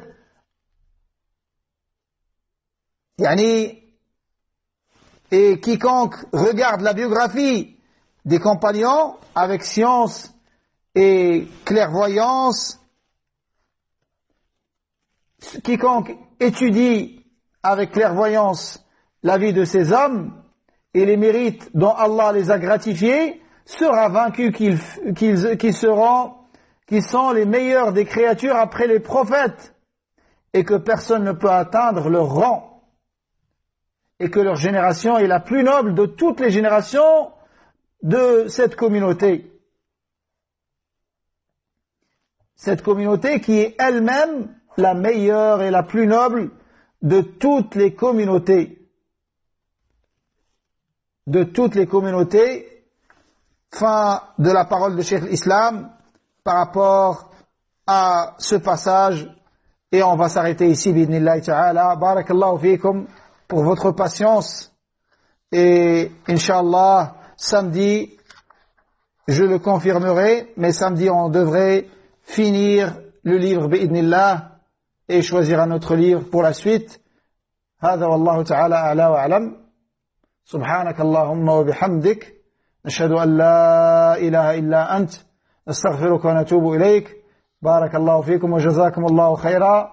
Et si vous avez une question par rapport aux compagnons, on va prendre 5 minutes ou 3 minutes. Si vous avez une question par rapport aux compagnons,